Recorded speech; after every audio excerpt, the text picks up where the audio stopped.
Tubular Bells, Part 1. Part 1 begins with a rapid, undulating piano pattern, which is then doubled by glockenspiel and organ. The piano is harmonised and a bass guitar enters to add depth in the mix. Accented organ stabs interject, like the shock of ice dripping onto the listener's skin, before a beautiful descending chord progression on the piano emerges.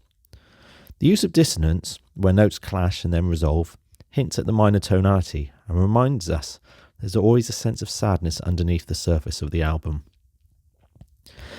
The main piano pattern continues and provides a hypnotic pulse over the chords, while a double-speed electric guitar weaves a magical melody. There's some lovely guitar moments during this section before the music suddenly shifts to a brighter major tonality. The piano line has now been transformed into something much more serene and dances over a beautiful melody. Gentle classical guitar plays a sweet lament, where each note can be felt emotionally, whilst the glockenspiel and piano continue the main motif. The guitar playing is where the emotional quality of the music is felt the most, and it is possible to hear every little noise in the performance, which adds a real sense of intimacy.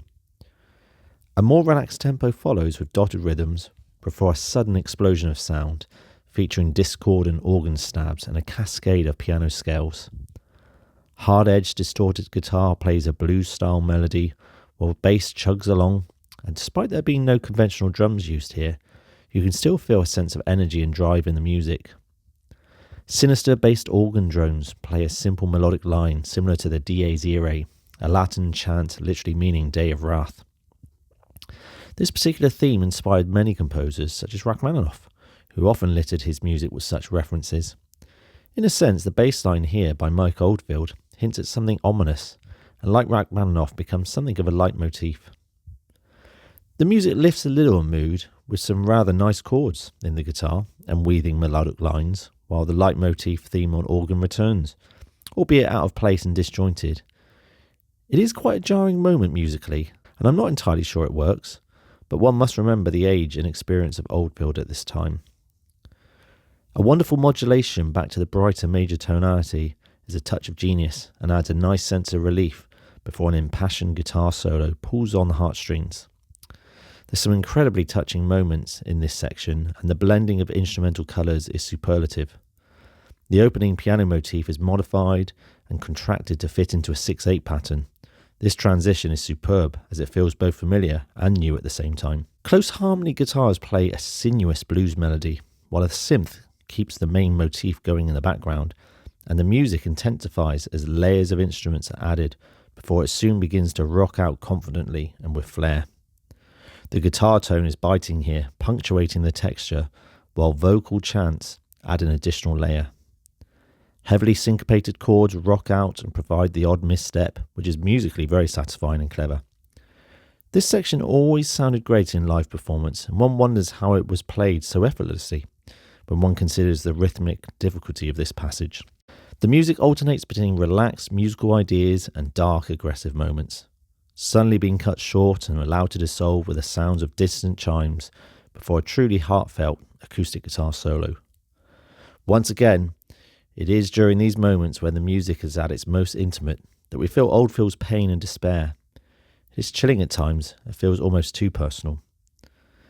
Dissonant rapid guitar strumming leads into a rather grooving section before the start of the finale, featuring an addictive bass line which serves as both a rhythmic and melodic ostinato and allows the extended conventional melody to be played over the top by a variety of instruments, outlined by Stanshaw's quirky narration. Such a clever and novel idea must have come as a real surprise when it was first heard, and can be seen as a successor to Benjamin Britten's Young Guide to the Orchestra.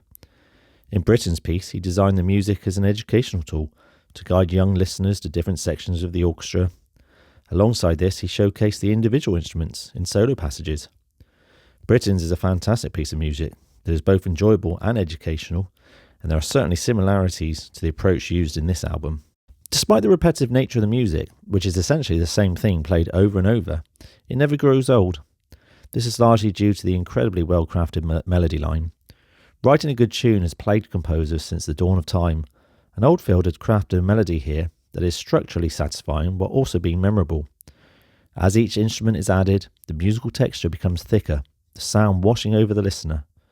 Perhaps the most satisfying moment arrives when Stanshaw announces the final instrument to be played, which of course can be none other than Tubular Bells. Hearing the chimes of these magical instruments certainly does feel like a cathartic moment, and as the music subsides, female voices dissolve into the background. As I've mentioned several times already, the ending features Oldfield and his guitar, reflecting on the introductory piano motif. This time the motif is played in the major key, which gives it a much brighter and optimistic tone. The guitar finishes with a secure final chord, sounded several times as if reluctant to finish, and we are left in awe and silence. Tubular Bells, Part 2. The opening to Part 2 features a simple melodic cell that owes a lot to the minimalist composers of the time. It could easily have been written by Steve Reich, and the way that additional melodic cells are added to create a tapestry of sound is beautifully written. Oldfield has stated many times that he enjoys the music of Terry Riley and Philip Glass, and would have no doubt have been aware of the growing popularity of minimalism during this time. Some of the best pieces in this style were composed around the same time that Tubular Bells was released, so it is no coincidence that we hear similarities in style.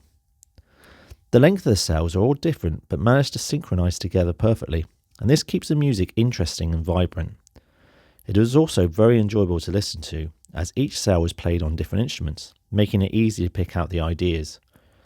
A quick modulation sees a new theme begin to emerge from the texture, and despite a few interesting quirks in their playing, it still manages to touch the listener.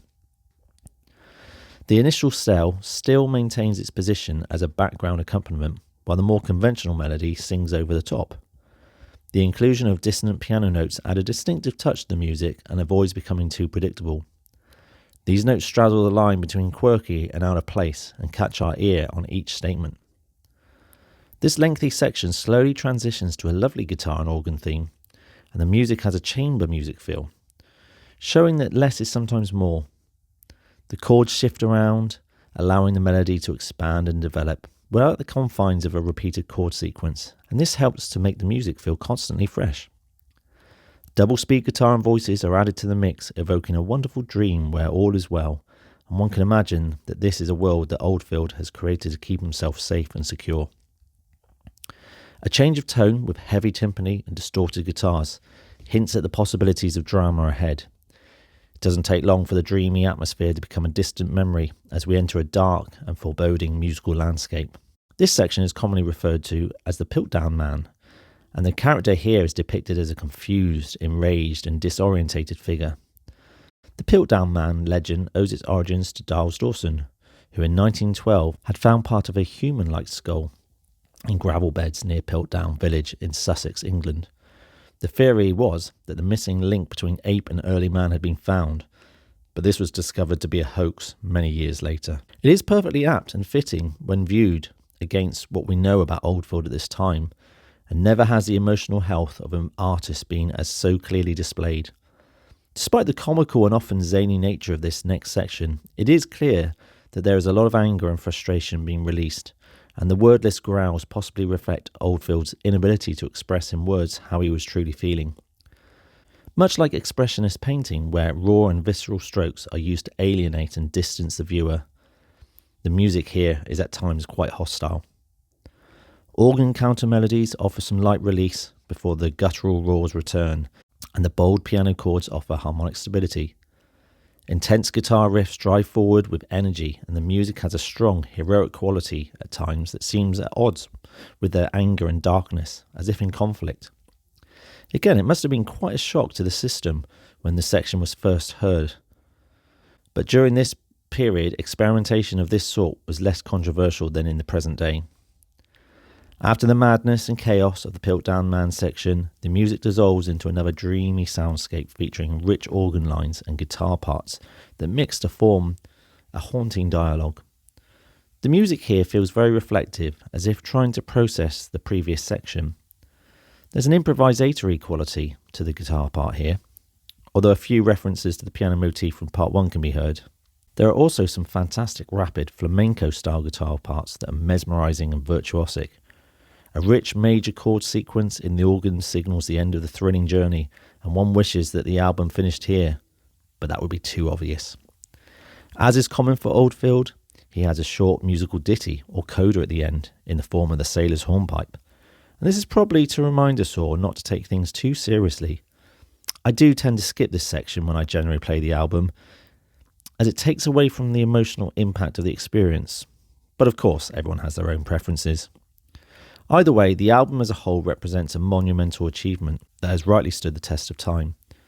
Tubular Bells has everything you could want from a piece of music, such as intricate and well-played arrangements, coupled with memorable melodies with a touch of experimentation. Alongside this, the listener feels completely engrossed in the performance, and listening to it with a good pair of headphones can easily transport you to the studio with Oldfield. It is hard to think of another album that feels so personal and intimate as Tubular Bells, making it an essential listen, especially if you are only familiar with the opening few minutes.